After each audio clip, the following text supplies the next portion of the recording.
Hey guys, and welcome to another episode of Down to Business. Today I've got the great Mick Carr from Grub Lab, and we'll talk about all things Grub Lab in a minute. It's a trendy name, and you can see my pink hat here. It's the man in pink. Mick's the founder and CEO of not only Grub Lab but the Village Co. Great story as to how we got here, and we'll run through a bit of that.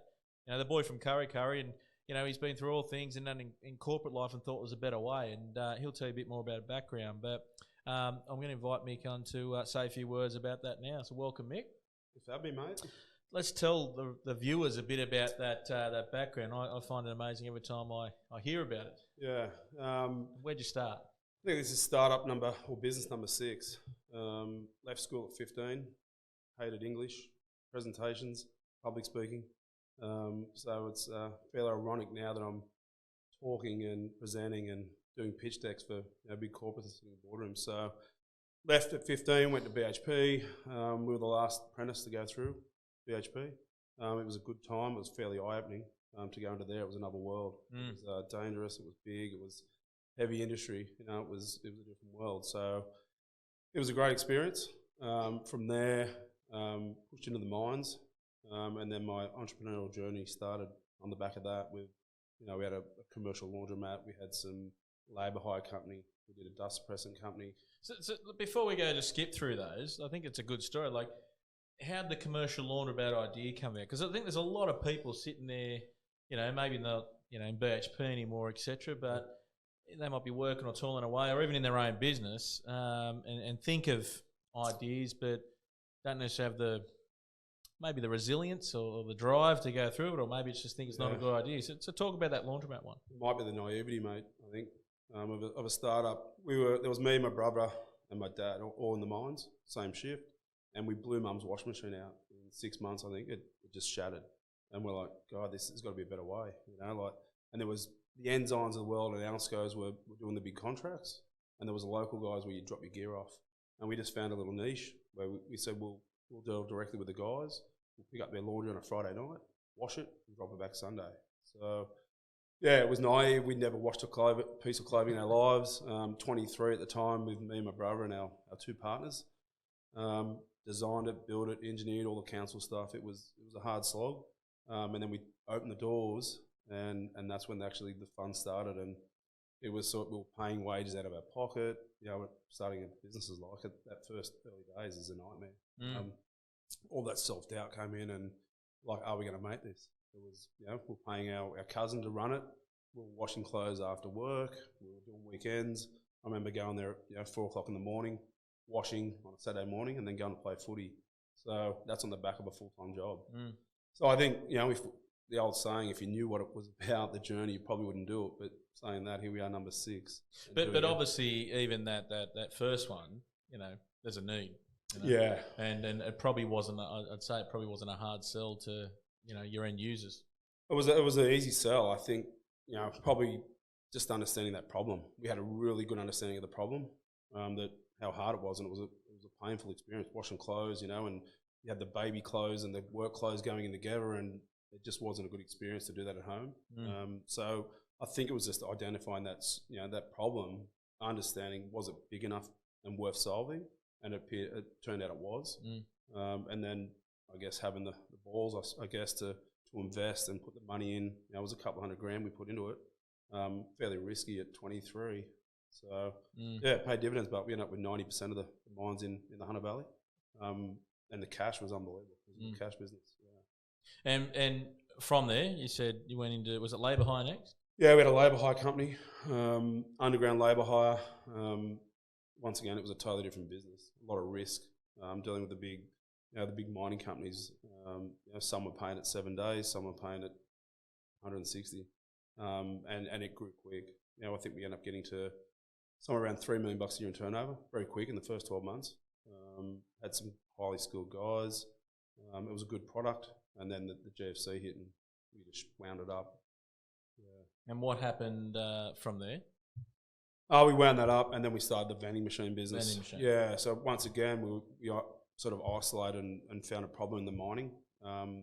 They'd moved away from having storemen 24/7, and then there was sort of an abuse of the safety equipment. Contractors, the employees were taking it. And it was a massive wastage culture. So we had these vending machines. We worked out how to dispense the gear.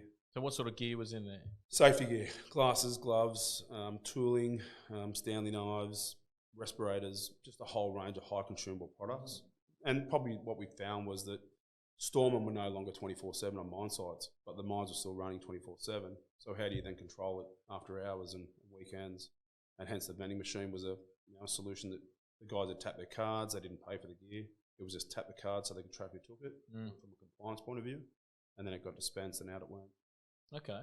And then that wasn't the end. And then was number 4?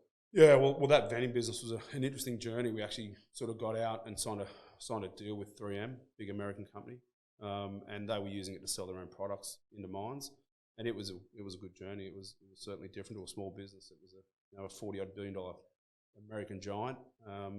They ended up taking over the company. We went then in to work with them guys in an innovation sort of role, where we'd work with their scientists and the mining and work with companies like Rio Tinto and BHP and Glencore to solve global issues and bringing products in that mining space. Yeah, that wasn't for you, but mate, I spent about 2.5 years and realised that the corporate life certainly wasn't for me.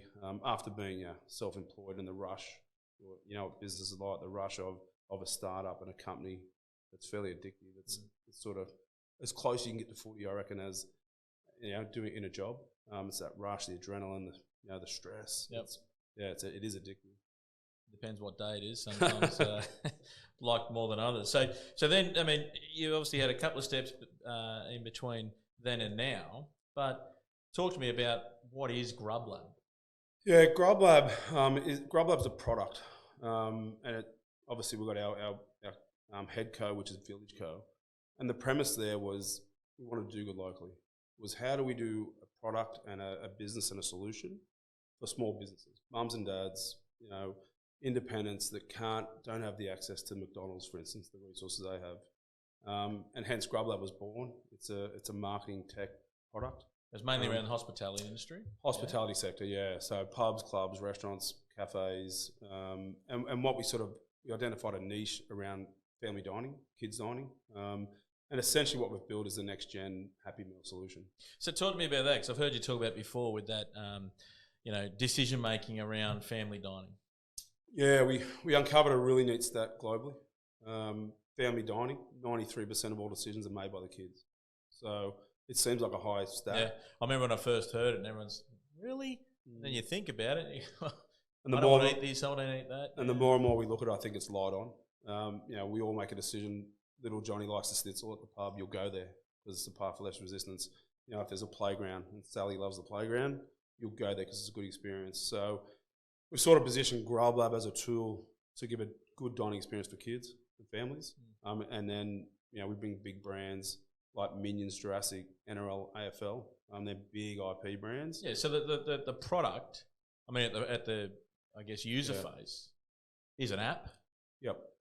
That you talk about. It's essentially we have physical products, cups, books, stickers, experiences, and we bring it to life with a free app.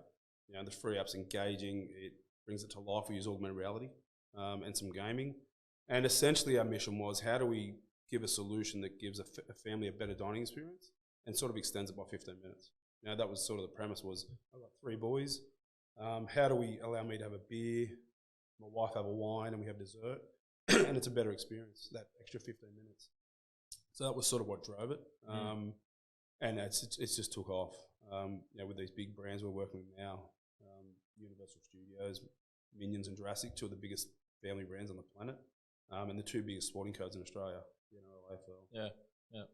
And I mean, if you haven't seen it, I'd encourage anyone, download the app, find a venue that supports, and that's amazing. The kids really do engage. But so that's okay. That's the concept, and I think we're seeing a natural trend here. Too many business owners, I think, go into a business because that's what they like or their passion is, where they don't understand their market. Where you've effectively every business to date has said, well, there's an issue, how do we solve it? So you understand the market, didn't necessarily have the product. So how have you gone from concept to where you are now? And I guess furthermore, how does that then create a business making money for you? It's a hard journey, that's for sure. I think probably the secret of our success and what we've had is probably the risk mitigation in the early stages. Is the vending machine, for instance, it was a $7,000 investment for a machine. We built the tech fairly quick, and we'll do it while we're all working. So it allowed us to build the product to a prototype stage, get the tech in, test it, take it to a mine site very quickly, sort of 3 months to do that, and then understand, is this relevant? Does anyone care about it? I think that's probably the biggest thing is, does anyone actually give a shit about your product? You know what I mean? It's we loved it. We thought it was great. It was a great concept. We put it onto a mine site. We're standing there with the mine manager, and this guy come up and took a box full of gear off the shelf, and he went, "When can you have 3 here for me?" So it was sort of luck. It was, it was a good, but we had the process. We had the product there ready to test. Grub Lab's similar. I think we spent our first prototype was about $2,500 to build it quick. We got it to a prototype stage. We went down to one of the big food distributors in Australia, the biggest in the country. Showed them what we had and said, "Do you think your reps could use this to sell more product?" And they're like, "Yeah, we're in. What do you want from us?" So it was, once again, a $2,500 investment. It wasn't 10, 20, 50, 100 grand. It was a very cheap, sort of bolted together, and it was a terrible product looking back. But it allowed us to go and pitch something and say, "Do you think there's value in this?" So I think getting to that stage where you can ask the question, does anyone care about it? So without obviously giving IP, etc. away, but what does that mean to have a prototype? Because most people would go to a third party business. Yeah. They're charging market rates. I mean, they're not getting it for $2,500. So what is a prototype in your language? I mean, we're lucky. We had a CTO. He's still with us, Chris, and one of our co-founders. He's probably the smartest guy, if not in the country, certainly in this area. We'd burned some serious cash on another concept. So we had that resource internally, which was okay. But I think it's just getting it, it doesn't have to be a tech product. It can be, a mock-up on a deck, on a pitch deck, or, a cardboard represent. It doesn't have to be the physical, the actual product. You know what I mean? It's really just to go and test it with a user. Do you like this? Does this work? The concept. Yep. And I guess it depends what your product is, takes different shapes. Obviously, a product into the mines, it's going to be harder to pitch from a deck, but I guess it's just working out what that minimum sort of demo is that you can take to a customer. So I think some of these key points here, like find what the issue is that you're solving, like the real issue, and then, as you said, it doesn't actually have to be the end product. It's something you can have that's, I guess, touchy-feely, but someone can actually grasp and understand. I think even with Grub Lab, it's a cool product. Anyone that sees that product loves it. With the big brands, Minions coming to life in AR, but we've sort of found the last 2 months, the real aha moment for venues is the marketing module we have on the back end. So even though we had all this cool product at the front end, it was great, it was cheap. We've only just seen now the take up from the venues saying, I can actually, market to these parents and send them a voucher and offer once they've downloaded the app. So even though we had this awesome product, it was world class, it was still, what was that actual value for the pubs and clubs? Yeah, so I guess at the end of the day, from, you've got multi-users, you've got your end users from the interface point of view, but your venues who really are the ones paying. Yeah. For them, it's like a CRM and a marketing tool, isn't it? Yeah, it's basically building their family database. Yeah. And the parents loved it. The parents and kid loved it, but they weren't paying for it, so it was awesome. It was getting that value back to the venue. Okay, all right. So I guess then let's talk about it. So we said 6 startups effectively. Is that why you wear the hat, mate? You got no more hair, or? Mate, I'll certainly take life. It takes your lifespan away. So the life of a startup, and as you said, it is adrenaline, but it can also be, up and down, etc. I guess, what have you learnt from the days back when you did the laundromat, effectively, to now that you're at the Grub Lab, from a business hygiene point of view, in so much as what you've had to teach, or you've had to learn, or you have to do religiously to keep on top of things? Trying to think about business, but probably the biggest thing for me has been building a network. Above all, has been the network we built. The contacts. I think, last Christmas we sent out a thank you gift to everyone that's helped us. Most people don't get paid. It's like they're happy to help. If you reach out, especially in Newcastle, people are generally happy to help. I think we sent out 46 bottles of Grub Lab branded vodka. So the network around us is insane. I think when things are going smooth, things just happen, they take over. But when the heat comes on, both good and bad, and what we're seeing with this Grub Lab is, as we're expanding, the pressure for funding and finance, it's a whole different ballgame to a laundromat that just ticks along like a traditional business. So I think as the business grows and we're getting global and we're pushing to the US and even the funding strategies, it's a whole other world. To have that network around us that you can lean on, it's probably been the biggest thing we've had to focus on, is just continually investing in that network.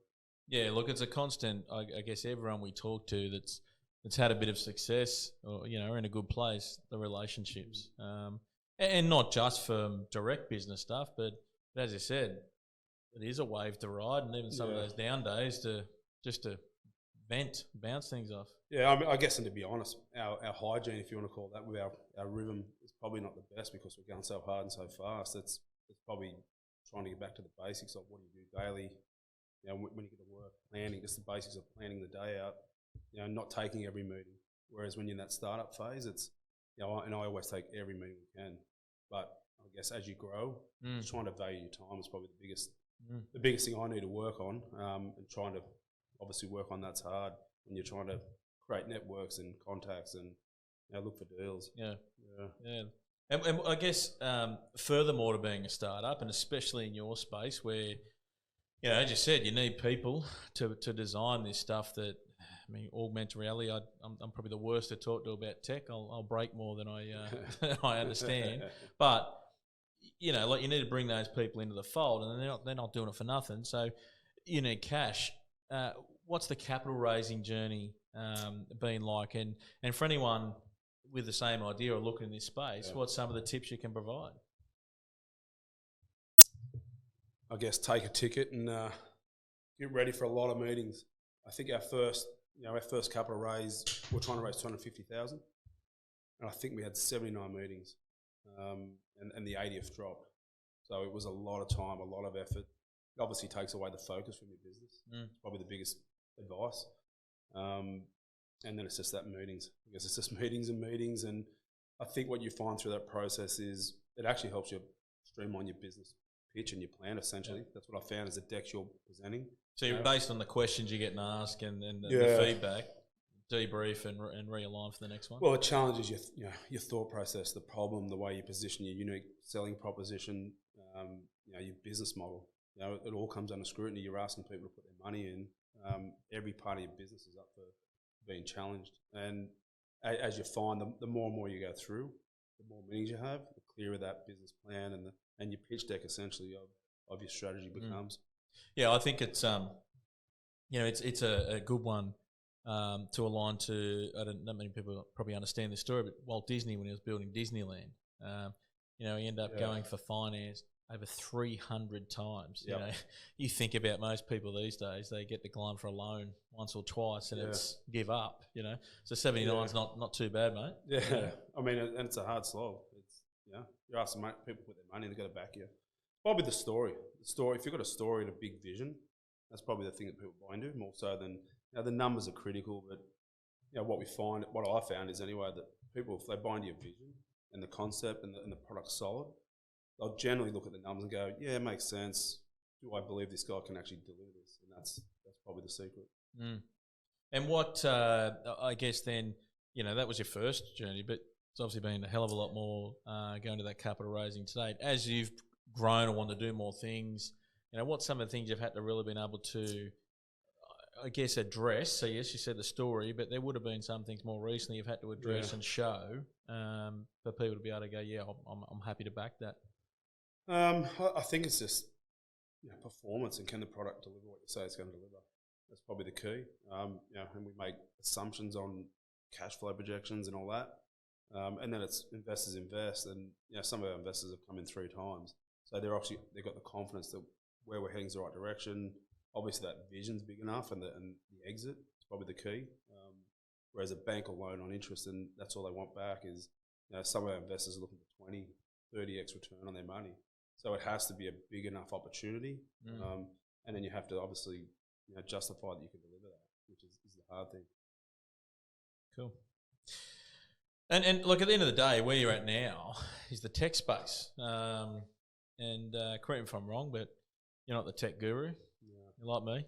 Well, I didn't have an email till I was 18. So off the back of that, then, and I want to talk two parts on technology, but how is it when you're managing a team with a big component of that team are tech-related people that, like I know just from us, our IT guys talk to us and whatever they say, righto, So how is that? Mate, I think you've got to have someone in your team that you can trust. Obviously, Chris Hildebrand, as I said, one of the best CTOs around. Smart dude, super smart. He's obviously co-founder. He's got stake in the business. We just have to believe and trust in him. That day, I guess that's the key. I can have a rough idea. I've done some PLC programming from my electrical days, but I don't understand what they're doing, to be honest. My role is commercial and funding and marketing and strategy. So I think you just have to believe, have someone in your corner you can trust, especially from we're a tech company. You just got to trust what they're doing. At the end of the day, someone sitting in front of a computer punching code and lines, who knows? Who knows what they're doing, how long it's taking, how long it should take. But I think you got a key point there that you're saying from your leadership group have all got to have assigned roles and bring that back to what you're trying to achieve. And we brought in a guy called Simon Smith. Simon's he was the former CIO, Chief Innovation Officer at Rest Super. So one of the biggest, obviously very high risk, data compliance, all that stuff at Rest Super. So we brought him into our board to support Chris and myself from that point of view. So, mate, I think it's no clear science tech. It's they're making most of it up as they go. I think it's moving so quick, especially in this space when you're at the cutting edge of augmented reality and tech and gaming. It's evolving every 3 months. Yeah. So I think it's just trusting the team. Biggest risk is probably projects blowing out, as I'm sure you've seen. Something you think is going to take 3 months can, if you don't hold it tight, can blow it to 6 months, 12 months. So, and a lot of money. It's expensive resources. Well, and I think not only is it expensive resources, but the longer you delay a release or something like that, you could have the copycat out there as well. Yeah, and it's never perfect. I think you just got to launch and back your team that they can, keep patching it together and keep it going. So then, on the other side of technology, for most businesses, I guess listening and watching this, how can we use technology better in our business? Because I'm not just talking about from the system that does our accounts or the CRM. I'm talking about the automation and I know that in some of the downtimes and to help with cash flow and that, you've done some consulting to other companies and that sort of thing. The one we're doing, we're doing one with some of your guys, and essentially what we've done is it's systemising a process that's taken 24 years to learn as a person. And it's how do we scale that out, that one person's knowledge and the return they're giving to the business. And I think if you try and build something quick and you don't have the system in place that's manual, you go down the path of trying to automate something that doesn't actually make sense. And that's when you can burn a lot of cash. I think, if you've got a system that's in place and it's working, it's generating revenue, there's value to the customer, tech's just sort of a solution that helps us scale, more so than the tech being the product. I think often, it's I'm going to develop an app and exit for $1 billion. It just doesn't work like that. The business fundamentals is what tech can help and supercharge. Yeah, sure. So I think, for business owners, probably looking at if they've got tasks that are done very repetitively, they've got tasks that can be documented or done on computers, etc. If they need to get leverage, they need to be thinking about this space. Look at the ChatGPT fad at the moment. Some of our guys are using that to help write content and pieces. I think it's actually understanding what can add value, what can actually save you time. Like you said, if it's repetitive, if you do it 3 or 4 times, probably worth looking at some sort of automation. And the reality is, while some of this stuff is still not, it's not loose change, it's still tech is becoming cheaper and cheaper and cheaper all the time. Yeah, there's a lot of stuff out there to make it easier, that's for sure. So then take me through, we'll come back to the business conversation. I don't like to say mistakes, but in a way I think mistakes are great if we learn from them. So what are some of the biggest learnings you've had in all these businesses, whether it be the current or ones before that, that you think has served you well going forward? Mate, so many. It's probably my biggest beef with the school system is they teach you not to fail. In business, as you know, it's every day I'm probably failing 4 times more.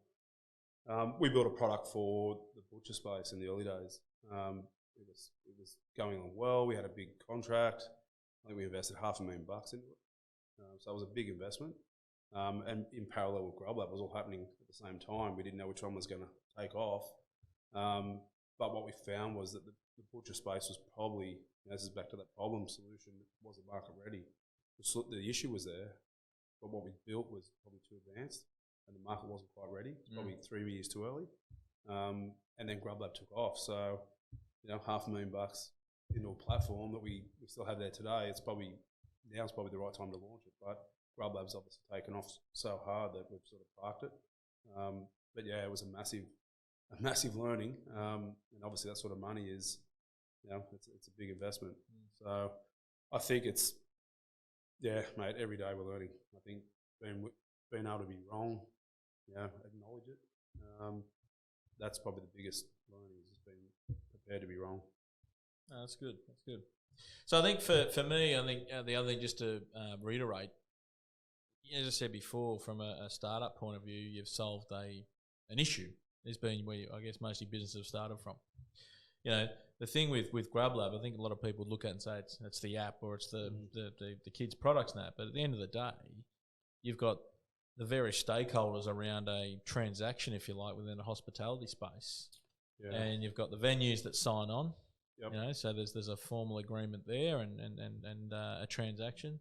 You've got the suppliers to the venues that sign on, and that's all formal as well. So you've covered a lot of that vertical transaction line, if you like, and then the product's bringing it all together for the end user to make it easy transacting with these. Yeah, I think it's probably the business process. You're right. We sit in the middle of big brands and IP, which is the Universals and the big sporting codes, the venues and the family. GrubLab sits in the middle, and we knew that the pubs and clubs would want access to the big brands because McDonald's has built the whole business on it. I think the Happy Meal's delivered some in the vicinity of $80 billion to Macca's since the 80s. So we knew it was going to be attractive to the venues. What we didn't realise was that by unlocking these venues with these network around them, local network engaged, that brands like Universal and the sporting codes would want to access them families. It's a really sort of underserved market. And our app basically connects the big brands with the families via the venues. So it's a really neat business model that's probably been our success for this product. Yeah, so you mentioned, like, we've done Jurassic Park, Minions, you've got the AFL, the NFL, the NRL. You've done the Easter run, a Santa one, it's very adaptable. Yeah. So, what's next? I mean, you're starting to look overseas? Yeah, we actually had a trip to the US last month, and I'm back there next month. So we're speaking to some of the biggest entertainment brands on the planet, two of the biggest sporting codes in the US. You can assume who they are. So we're expecting by the end of May to probably have 2 or 3 of them locked away, and it's exciting. We've got a big restaurant chain on the boil, so it's all happening. It's probably proven the strength of the product, and what I just touched on with the big brands. We're showing them what we have, the market, and these big sporting codes and IP brands are really excited by that sector. And I guess with all that, you've mentioned a bit of travel and the amount of meetings, etc. So how do you get a bit of balance, and how do you still fit a bit of downtime? Struggle, to be honest. That's probably the one thing I need to work on. Obviously, I'm overweight, not hitting the gym much, but I think it's hard as a founder. It's hard. The stress, the anxiety, the workload. You don't stop. As you know, when you run your own business, you don't stop thinking about the business. Especially when you're in the essentially in the battle every day, trying to fight for the business and to make it grow. Getting that sort of switch off is hard. We've got a coach. We've got a business coach we use, executive coach. He's been really good for sort of acknowledging that anxiety that when we're unhealthy. So it's been super powerful. I think out of any investment we've made throughout the business, it's probably been the most rewarding, personally and business wise. Yep. So he's really added some results. And then I guess it's just trying to not open the computer but it's hard because your emails on your phone, you got Slack and all the things that make business easy through the week make it tough to switch off. So it is hard. To be honest, I don't know. I don't know the answer to that. It's trying to find something outside. The kids, sport. Yeah. I don't know the actual solution. It's just continually working at it. No, mate, I love that. I think I might just reiterate some of the key points. You got to find that need. I think that's you said it from the start. In every business you've been in, whether you said or whether it was just obvious that the need's been there, and how do you build a business around it? You know, I like that you said nearly everyone, if not everyone, you really try to have that risk mitigation by not putting everything out there, but getting it to we call it a minimum viable product or concept. Yep. And the fact you said, well, you don't have to actually have the end product. It's something to present to people, to share. Would they be interested, to gauge the interest? But you know, and understanding the value that adds to the stakeholders, etc. If there's value there, they will buy. But the other things I like, Mick, that a lot of people can learn from is the value in building that network. You know, there's always someone that can help someone, or you know, and in turn with that, you need to value your time. So maybe that's something where we finish there. You said switching off, or we need to work that. And the final point I had written down, really, from all of that is, especially when you've got a group of founders, or you've got, you know, a leadership team that are working very well collaborative, understand your roles rather than everyone trying to do everything or making decisions by committee. You know, stick to your vision and let it play out. So 100%. Mate, look, that's. I mean, I see this often. I see the updates coming on GrubLab. I think it's an exciting journey. If you haven't seen it, it's www.grublab.io, and you can download the app. But get along to a venue. But it's a cracking product. But more importantly, as you can see, the product's one part. It's those business fundamentals. So really do appreciate the story, mate. But thanks for joining us. Thanks for having me, mate. Till next time, cheers.